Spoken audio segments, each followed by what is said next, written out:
आज के लेक्चर में हम प्रूव ये करेंगे कि अगर किसी फंक्शन की किसी पॉइंट c पर जो लिमिट है वो पॉजिटिव है तो वो फंक्शन c के नेबरहुड में भी ज़रूर पॉजिटिव होगा। कम से कम एक नेबरहुड आपको ऐसा मिलेगा जिस नेबरहुड में वो फंक्शन पॉजिटिव होगा।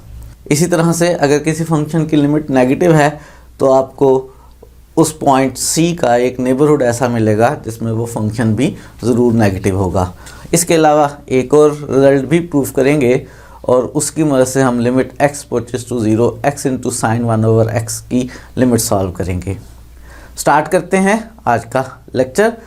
सबसे पहले हम देख रहे हैं एक थ्योरम और उस थ्योरम में कहा यह गया है कि अगर a जो है वो r का सबसेट हो, f a से r पे कोई फंक्शन हो, c जो है वो r में से एक एलिमेंट हो जो कि सेट a का लिमिट पॉइंट हो या कह लें क्लस्टर पॉइंट हो, और हमें गिवन ये है कि limit x approaches to c fx जो है वो एग्जिस्ट कर रही है और पॉजिटिव है, और हमने प्रूव ये करना है कि c पॉइंट का एक neighbourhood v delta c exist करेगा कि फंक्शन जो है वो हमेशा पॉजिटिव होगा जब भी आप x जो है वो v डेल्टा c और a के इंटरसेक्शन में से लेंगे c के अलावा।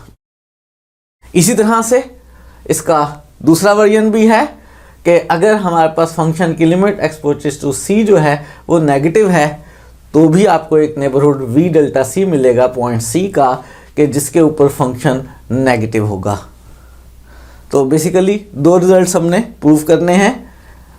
गिवन हमें पहले रिजल्ट में ये है कि फंक्शन की limit x approaches to c positive है और हमने ढूंढ कर देना है एक v डेल्टा c का नेबरहुड कि इस नेबरहुड में से और एक इंटरसेक्शन में से जब भी हम c के अलावा कोई पॉइंट लें तो फंक्शन पॉजिटिव निकले।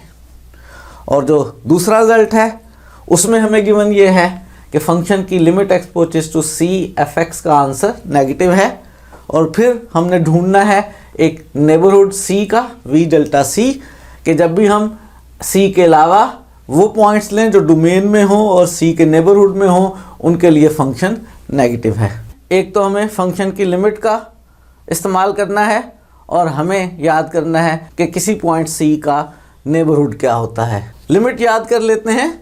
हम कहते हैं कि x अप्रोचेस टू c के केस में फंक्शन fx l को अप्रोच करेगा if and only if her positive epsilon के लिए आपको एक पॉजिटिव डेल्टा मिले कि जब भी आप x डोमेन में से लें और वो x लें जिनके लिए x माइनस c का मॉडुलस 0 डेल्टा के इन बिटवीन हो तो fx माइनस l का मॉडुलस एप्सिलॉन से लेस होता है। ये लिमिट की डेफिनेशन है, हम बार बार इस्तेमाल कर रहे हैं। जब किसी फंक्शन की लिमिट एग्जिस्ट कर रही हो तो हर पॉजिटिव एप्सिलॉन के लिए हमें डेल्टा मिला करता है कि जब भी x a में से लें और x माइनस c का मॉडुलस 0 डेल्टा के इन बिटवीन हो तो fx माइनस l का मॉडुलस एप्सिलॉन से लेस होता है। और अगर हर पॉजिटिव एप्सिलॉन के लिए ऐसा डेल्टा मिल जाए कि ये कंडीशन सेटिस्फाई हों तो फिर हम कहते हैं कि फंक्शन की x अप्रोचेस टू c के केस में लिमिट l है। दूसरी चीज़ हम याद करने लगे हैं कि किसी पॉइंट c का डेल्टा नेबरहुड क्या होता है। c अगर कोई रियल नंबर हो, डेल्टा कोई पॉजिटिव नंबर हो तो c के डेल्टा नेबरहुड को हम v डेल्टा c से लिखते हैं और इसमें c माइनस डेल्टा से लेके c प्लस डेल्टा तक के सारे पॉइंट्स होते हैं। इसमें वो सारे पॉइंट्स होते हैं रियल नंबर्स जो c माइनस डेल्टा से ग्रेटर और c प्लस डेल्टा से लेस हों, यानी c माइनस डेल्टा से c प्लस डेल्टा तक का जो ओपन इंटरवल होता है उसे हम v डेल्टा c लिखते हैं और हम उसे c का डेल्टा नेबरहुड कहते हैं। थ्योरम का प्रूफ स्टार्ट करते हैं।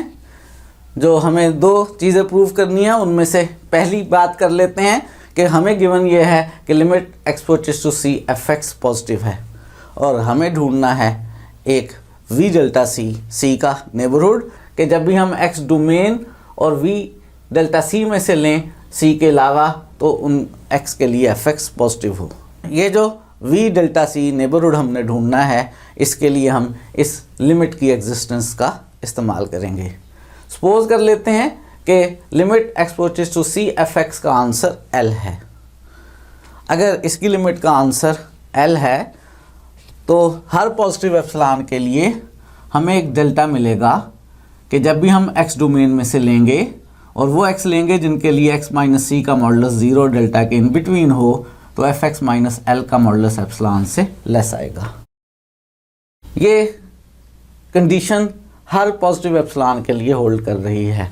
हम एक ख़ास पॉजिटिव एप्सिलॉन लेंगे और वो ख़ास पॉजिटिव एप्सिलॉन लेने के बाद हम प्रूव करेंगे कि उस एप्सिलॉन के कॉरस्पॉन्डिंग जो डेल्टा हमें मिल रहा है उस वी डेल्टा सी के लिए एफ एक्स हमेशा पॉजिटिव है। वो ख़ास एप्सिलॉन हम क्या लें, वो ख़ास एप्सिलॉन जो है हम इस तरह से चूज़ करेंगे कि वो एप्सिलॉन जो है 0 और ये जो फंक्शन की लिमिट का आंसर एल आया है इनके दरमियान कोई भी नंबर हो। हम एप्सिलॉन कोई सा भी नंबर लेंगे जो 0 और फंक्शन की लिमिट एल के दरमियान हो, तो हम प्रूव कर पाएंगे कि उस एप्सिलॉन के कॉरस्पॉन्डिंग जो डेल्टा मिल रहा है उस वी डेल्टा सी के हर पॉइंट x के लिए c के अलावा एफ एक्स हमेशा पॉजिटिव है। और वो ख़ास एप्सिलॉन मैं यहाँ पर ले रहा हूँ l/2। अब वो ख़ास एप्सिलॉन 0 और l के दरमियान कोई सा नंबर लेकर भी कर सकते हैं। तो बाय डेफिनेशन ऑफ लिमिट अगर हम एप्सिलॉन को l/2 ले लें, ये पॉजिटिव नंबर है, हमें मिलेगा एक पॉजिटिव डेल्टा। किस तरह का पॉजिटिव डेल्टा मिलेगा कि जब भी हम x a में से लेंगे और वो x लेंगे जिनके लिए x माइनस सी का मॉडुलस 0 डेल्टा के इन बिटवीन हो, तो उनके लिए एफ एक्स माइनस एल का मॉडुलस l/2 से लेस होगा। और अब मैं ये प्रूव करना चाहता हूँ कि इन्हीं सारे x के लिए एफ एक्स जो है वो पॉजिटिव है। उसके लिए हम इस्तेमाल कर रहे हैं मॉडुलस की प्रॉपर्टी का। हमें मालूम है कि x मॉडुलस a से लेस होता है कब, if and only if x minus a और a के इन बिटवीन हो। यहाँ एफ एक्स माइनस एल का मॉडुलस l/2 से लेस है, तो हम कह सकते हैं कि एफ एक्स माइनस एल जो है वो माइनस l/2 और प्लस l/2 के इन बिटवीन है। मैं एफ एक्स निकालना चाहता हूँ और प्रूव ये करना चाहता हूँ कि एफ एक्स जो है वो इन x के लिए पॉजिटिव हैं। उसके लिए ऐसा करते हैं, through out the inequality l को ऐड कर लेते हैं, तो हमारे पास एफ एक्स जो है वो ग्रेटर आ गया माइनस l/2 प्लस एल से, और एफ एक्स लेस हो गया l/2 प्लस एल से। इन दोनों को प्लस माइनस कर लें तो एफ एक्स ग्रेटर हो गया l/2 से, इन दोनों को प्लस कर लें तो एफ एक्स लेस हो गया 3l/2 से। और प्रूव क्या करना था, प्रूव ये करना था कि एफ एक्स जो है वो पॉजिटिव है। एफ एक्स ग्रेटर है l/2 से, और l/2 जो है वो हमें मालूम है यहाँ पे कि पॉजिटिव है। चूँकि l पॉजिटिव है इसलिए l/2 भी पॉजिटिव है। एफ एक्स l/2 से ग्रेटर है तो एफ एक्स पॉजिटिव है। हमने प्रूव कर लिया कि हमारे पास एफ एक्स जो है वो पॉजिटिव है। और कब पॉजिटिव है, जब भी आप x ऐसे लें जो a में से हों और जिनके लिए x माइनस सी का मॉडुलस 0 से बड़ा और डेल्टा से छोटा हो। अगर हम कहें कि x माइनस सी का मॉडुलस डेल्टा से लेस है तो ये बेसिकली v डेल्टा सी के एलिमेंट्स हैं, यानी x हमारे पास a में से हैं और v डेल्टा सी में से हैं। और चूंकि हम x माइनस सी के मॉडुलस को 0 से बड़ा ले रहे हैं, 0 नहीं ले रहे, इसका मतलब x कभी भी c नहीं है। हमें c का एक नेबरहुड v डेल्टा c मिल गया है कि जब भी हम इस नेबरहुड v डेल्टा c और a में से पॉइंट्स लें c के अलावा, तो उनके लिए एफ एक्स हमेशा पॉजिटिव है।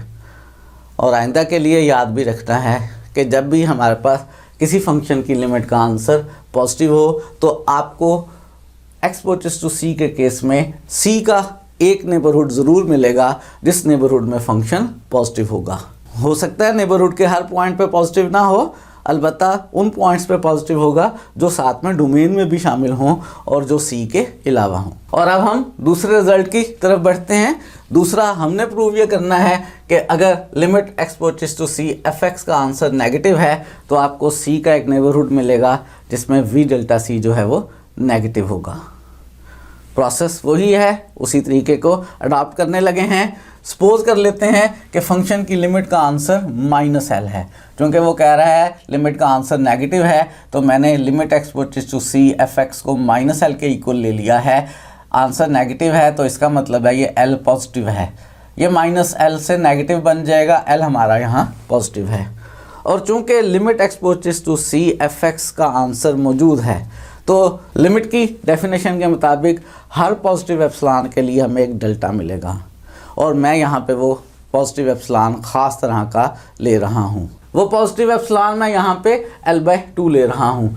लिमिट को -L लिया है, L यहाँ पे पॉजिटिव है, तो एप्सिलॉन को L/2 लेने से जैसे प्रीवियस केस में किया है हम प्रूव कर पाएंगे कि fx जो है वो हमेशा नेगेटिव है। इस पॉजिटिव एप्सिलॉन के लिए हमें एक पॉजिटिव डेल्टा मिलेगा लिमिट की डेफिनेशन के मुताबिक कि जब भी हम x डोमेन में से यानी a में से लेंगे और वो x लेंगे जिनके लिए x माइनस c का मॉडुलस 0 डेल्टा के इन बिटवीन है, तो उन सारे x के लिए जो fx माइनस L का मॉडुलस है वो एप्सिलॉन यानी L/2 से लेस होगा, fx माइनस L लिमिट। और यहाँ पे लिमिट जो है वो -L है, तो जब हम fx में से माइनस करेंगे -L को तो वो हमारे पास fx प्लस L बन जाएगा। fx प्लस L का मॉडुलस L/2 से लेस है। और यही जो मेरे पास इनक्वालिटी बनी है, इसी इनक्वालिटी की मदद से मैं प्रूव करूँगा कि मेरे fx जो हैं वो c की इस नेबरहुड में नेगेटिव हैं। कैसे? उसके लिए इस्तेमाल करते हैं मॉडुलस की प्रॉपर्टी को।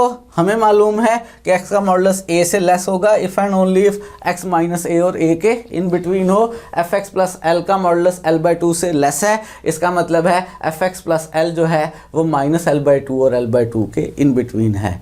और मुझे fx को नेगेटिव बनाना है।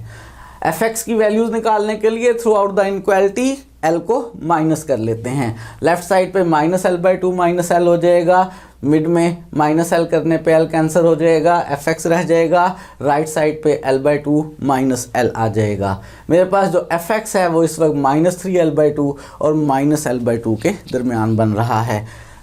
ये अगर रियल लाइन पे 0 है, L हमारे पास पॉजिटिव नंबर है, तो -L/2 नेगेटिव नंबर है, यहाँ पर है -L भी नेगेटिव नंबर है, -3L/2 भी नेगेटिव नंबर है। जो हमारे fx हैं वो -3L/2 से बड़े और -L/2 से छोटे हैं। -L/2 से अगर मेरे fx छोटे हैं तो इसका क्या मतलब है कि fx बेसिकली नेगेटिव हैं। और यही बात हम प्रूव करना चाह रहे थे। हमारे पास fx नेगेटिव हैं। कब नेगेटिव हैं?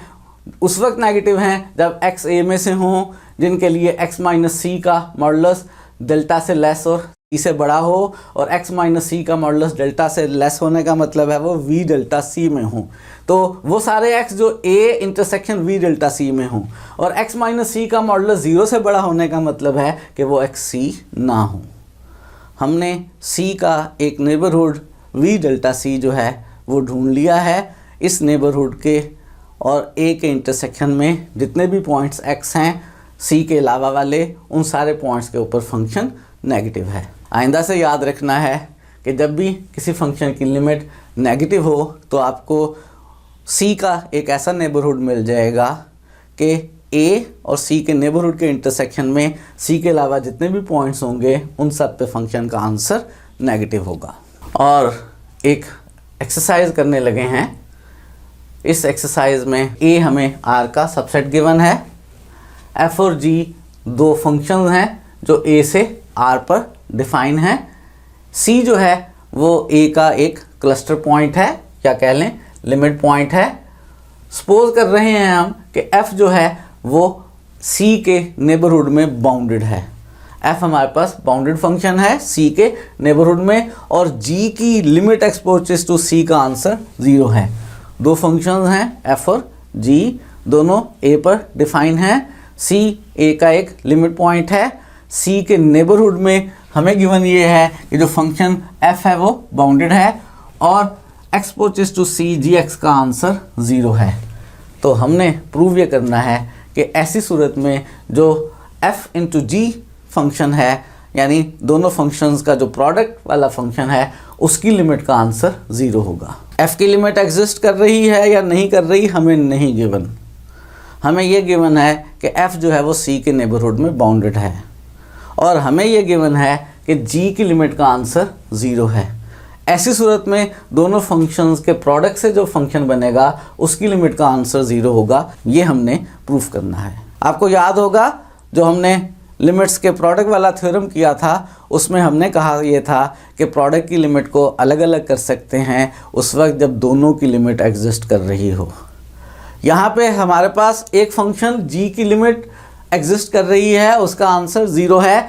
f की लिमिट एग्जिस्ट कर रही है या नहीं कर रही हमें नहीं दिया हुआ।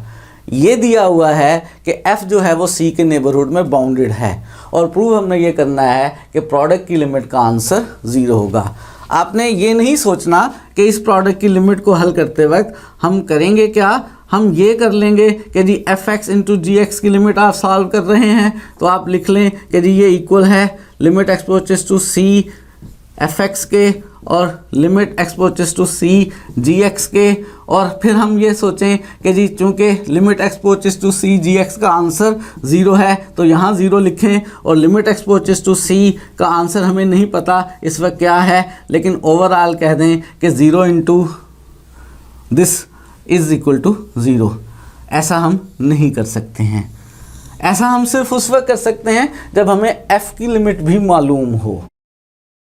हाँ, यहाँ पे प्रूव ये ज़रूर हमने करना है कि f इंटू जी की लिमिट का आंसर 0 आ जाएगा, ये बात हमने प्रूफ करनी है, लेकिन इस तरह से नहीं 0 आएगा। किस तरह से 0 आएगा वो हम बाय डेफिनेशन डायरेक्ट प्रूफ करेंगे। ज़रा रिवाइज कर लेते हैं कि bounded on a neighbourhood of c का क्या मतलब है। c के नेबरहुड में फंक्शन बाउंडेड उस वक्त होगा जब एक पॉजिटिव डेल्टा एग्जिस्ट करे कि fx का मॉडुलस हमेशा m से लेसर इक्वल हो जब भी आप xa और v डेल्टा c के इंटरसेक्शन में से लें। यानी हम a में से वो पॉइंट्स लें जो v डेल्टा c में भी मौजूद हों, जो c के नेबरहुड में हों, जो c माइनस डेल्टा से c प्लस डेल्टा के इन बिटवीन हों। तो उन सारे x के लिए fx का मॉडुलस अगर m से लेसर इक्वल आए तो हम कहते हैं जो फंक्शन f है वो c के v डेल्टा c नेबरहुड में बाउंडेड है। ये तो नेबरहुड में बाउंडेड की डेफिनेशन हो गई, और दूसरे हमें इस्तेमाल करना है लिमिट का, और लिमिट की क्या डेफिनेशन है ये तो हमें अच्छी तरह से याद है, अभी हमने प्रीवियस रिजल्ट में भी इस्तेमाल की है। और हमें प्रूव ये करना है कि limit x approaches to c f into g of x का आंसर 0 है। और लिमिट की डेफिनेशन के मुताबिक बेसिकली हमें प्रूव ये करना है कि जब भी हम कोई पॉजिटिव एप्सिलॉन लेते हैं हमें एक पॉजिटिव डेल्टा मिल जाता है, कि जब भी हम x जो है वो डोमेन में से लें और वो वाले x लें जिनके लिए x माइनस c का मॉडुलस 0 और डेल्टा के इन बिटवीन हो, तो हमारे पास एफ जी एक्स माइनस 0 के मॉडुलस को एप्सिलॉन से लेस आना चाहिए। हमने कोई सा पॉजिटिव एप्सिलॉन लेना है और पॉजिटिव डेल्टा ढूंढना है कि जब भी आप x डोमेन में से लें और x माइनस c का मॉडुलस 0 और डेल्टा के इन बिटवीन लें तो F g of x minus 0 का मॉडुलस एप्सिलॉन से लेस है। ये बात हमने प्रूफ करनी है। और हमें गिवन दो बातें हैं।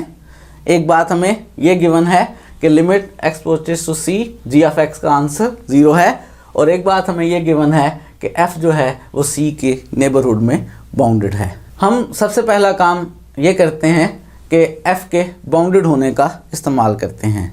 अगर f हमारे पास बाउंडेड है c के एक नेबरहुड में तो इसका मतलब है हमारे पास एक पॉजिटिव डेल्टा मौजूद है और एक रियल पॉजिटिव m मौजूद है। जो डेल्टा है उसका नाम हम डेल्टा 1 रख रहे हैं। इस खूबी के साथ ये डेल्टा 1 और m मौजूद हैं कि fx का मॉडुलस हमेशा m से लेसर इक्वल है जब भी आप x डोमेन में से लें और वो वाले x लें जिनके लिए x माइनस c का मॉडुलस डेल्टा 1 से लेस हो। ये तो हमने f के बाउंडेड होने का इस्तेमाल कर लिया। अब limit x approaches to c gx is equal to 0 का भी इस्तेमाल करते हैं। तो अगर कोई सा भी हम पॉजिटिव एप्सिलॉन ले लें तो क्योंकि ये limit x approaches to c gx 0 के इक्वल है तो हर पॉजिटिव एप्सिलॉन के लिए gx माइनस 0 का मॉडुलस जो है वो एप्सिलॉन से छोटा बनाया जा सकता है। और मैं यहाँ पे वो ख़ास एप्सिलॉन ले रहा हूँ।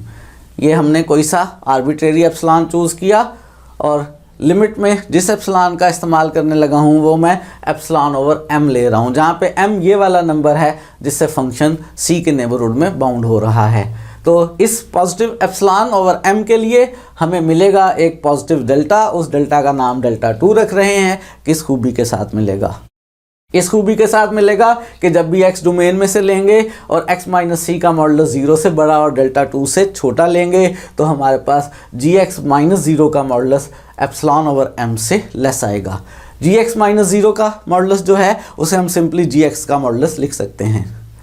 मेरे पास fx का मॉडुलस m से लेसर इक्वल है, मेरे पास gx का मॉडुलस एप्सिलॉन ओवर m से लेस है, और मैं बनाना चाहता हूँ f इंटू जी एक्स माइनस 0 के मॉडुलस को एप्सिलॉन से लेस। उसके लिए मैं इन दोनों इनइक्वालिटीज़ का इस्तेमाल करूँगा। ये इनइक्वालिटी उन x के लिए होल्ड कर रही है जिनके लिए x माइनस सी का मॉडुलस डेल्टा 1 से लेस है, और ये इनइक्वालिटी उन x के लिए होल्ड कर रही है जिनके लिए x माइनस सी का मॉडुलस 0 से बड़ा और डेल्टा 2 से छोटा है। और मैं इन दोनों इनइक्वालिटीज़ का इस्तेमाल करना चाहता हूँ। क्या करूँ? पहले भी काफ़ी दफ़ा ये काम हम करते रहे हैं। हम ऐसा करते हैं कि डेल्टा 1 और डेल्टा 2 में से मिनिमम नंबर ले लेते हैं और सपोज कर लेते हैं वो मिनिमम नंबर डेल्टा है। तो अब जब भी हम वो सारे x लेंगे जिनके लिए x a में होगा और जिनके लिए x माइनस सी का मॉडुलस 0 से बड़ा और डेल्टा से छोटा होगा, उन सारे x के लिए हमारे पास fx का मॉडुलस जो है वो m से लेसर इक्वल होगा। उन सारे x के लिए हमारे पास gx का मॉडुलस जो है वो एप्सिलॉन ओवर m से लेस होगा। और प्रूव ये करना है कि एफ जी एक्स माइनस 0 का मॉडुलस एप्सिलॉन से लेस है। उसके लिए एफ जी एक्स माइनस 0 के मॉडुलस को हल करना शुरू करते हैं, और 0 लिखने की ज़रूरत नहीं है। प्रोडक्ट के मॉडुलस को अलग अलग कर लिया, एफ एक्स मॉडुलस इंटू जी एक्स मॉडुलस हो गया। एफ एक्स मॉडुलस जो है वो लेसर इक्वल है m से, इसकी जगह greater equal number m put कर लेते हैं। जी एक्स मॉडुलस लेस है एप्सिलॉन ओवर m से, तो चूंकि g x modulus epsilon over m से लेस है, तो जब इसकी जगह एप्सिलॉन ओवर m लिखेंगे तो ग्रेटर की इनइक्वालिटी बन जाएगी और m कैंसिल हो गया, तो मेरे पास f g of x minus 0 का मॉडुलस एप्सिलॉन से लेस आ गया। यही प्रूव करना चाहते थे। और ये इनइक्वालिटी किन x के लिए बनी है? उन x के लिए बनी है जो a में है और जिनके लिए x माइनस सी का मॉडुलस 0 से बड़ा और डेल्टा से छोटा है। और यही तो हम बनाना चाहते थे, और इससे प्रूव हो गया कि limit x approaches to f g of x का आंसर 0 है। याद रहे, प्रोडक्ट की लिमिट हम सिर्फ उस वक्त अलग अलग करके हल कर सकते हैं जब दोनों फंक्शंस की लिमिट एग्जिस्ट कर रही हों। लेकिन यहाँ हमने एक स्पेशल रिजल्ट प्रूव किया है कि अगर दो फंक्शंस के प्रोडक्ट की लिमिट हल करना चाहते हैं, उनमें से एक फंक्शन की लिमिट का आंसर 0 है और दूसरा फंक्शन जिस पॉइंट पे लिमिट हल करना चाहते हैं उसके नेबरहुड में बाउंडेड है, तो फिर हम प्रोडक्ट की लिमिट हल कर सकते हैं बग़ैर अलग अलग किए भी, और उसकी लिमिट का आंसर 0 आएगा। अगर दो फंक्शंस का प्रोडक्ट हो, उसकी लिमिट हमसे हल ना हो पा रही हो, उनमें से एक की लिमिट का आंसर 0 हो और दूसरा फंक्शन c के नेबरहुड में बाउंडेड हो, तो प्रोडक्ट की लिमिट को हम डायरेक्ट 0 लिख सकते हैं। ये बात हमने प्रूफ की है। अब अगर हमने ये थ्योरम प्रूफ कर लिया है तो हम एक एग्जाम्पल जो पहले हल करते रहे हैं ज़रा डिफरेंट वे में, मुश्किल तरीके से, उसको आज आसान तरीके से हल करते हैं। हम हल करना चाहते हैं limit x approaches to 0 x into sine 1 over x। इस प्रोडक्ट की लिमिट को हम अलग अलग नहीं कर पा रहे हैं क्योंकि limit x approaches to 0 x की तो एग्जिस्ट कर रही है, लेकिन limit x approaches to 0 sine 1 over x की लिमिट एग्जिस्ट नहीं कर रही है। ये हम लेक्चर नंबर 75 में पहले प्रूव कर चुके हुए हैं। तो इस प्रोडक्ट की लिमिट को हम अलग अलग नहीं कर सकते हैं। हाँ, अब इस वाले थ्योरम का इस्तेमाल करें जो अभी हमने प्रूफ किया है, तो फिर हम इसकी लिमिट को सॉल्व कर सकते हैं। चूँकि हमारे पास इन दो फंक्शन में से जो एक फंक्शन x है उसकी लिमिट का आंसर 0 है और जो दूसरा फंक्शन साइन 1 ओवर x है वो 0 के नेबरहुड में बाउंडेड है। आपको याद है साइन x का मॉडुलस 1 से लेसर इक्वल होता है, तो साइन 1 ओवर x का मॉडुलस भी 1 से लेसर इक्वल होगा। ये बाउंडेड है over the whole real numbers के सेट के ऊपर जहाँ जहाँ ये डिफाइन है। और स्पेशली यहाँ पे हम बात कर रहे हैं 0 के नेबरहुड में, 0 के दाएं बाएं करीब में या जितने दूर में भी ले लें, साइन 1 ओवर x का मॉडुलस हमेशा 1 से लेसर इक्वल है। ये बाउंडेड फंक्शन है। तो ये थ्योरम क्या कहता है? ये थ्योरम ये कहता है कि अगर आपने ऐसे दो फंक्शंस के प्रोडक्ट की लिमिट हल करना हो जिनमें से एक की लिमिट का आंसर 0 आ रहा हो और दूसरा बाउंडेड हो, तो दोनों के प्रोडक्ट वाले फंक्शन की लिमिट का आंसर 0 हुआ करता है। तो इसलिए limit x approaches to 0 x into sine 1 over x का आंसर 0 आ गया। पहले हमने इसको सैंडविच थ्योरम की मदद से प्रूफ किया था और अब हमने इस रिजल्ट की मदद से प्रूफ कर लिया है। इस रिजल्ट की मदद से प्रूफ करना आसान है, लेकिन अगर आप इसकी मदद से करेंगे प्रूफ तो स्पेशली इस रिजल्ट का जिक्र ज़रूर करेंगे। बगैर जिक्र किए प्रूफ नहीं करना है। और आपके लिए छोटी सी असाइनमेंट है और गैस करें क्या है। हम लिमिट सॉल्व करना चाहते हैं x approaches to 0 x into cos 1 over x को। तो सेम लाइंस पे कॉज हमें मालूम है 0 के नेबरहुड में बाउंडेड है, बल्कि पूरी डोमेन के ऊपर बाउंडेड है, और limit x approaches to 0 x का आंसर 0 है, तो ओवरऑल इस प्रोडक्ट की लिमिट का आंसर भी 0 आ जाएगा। आज के लिए इतना ही रखते हैं, मज़ीद चीज़ें सीखेंगे नेक्स्ट लेक्चर्स में।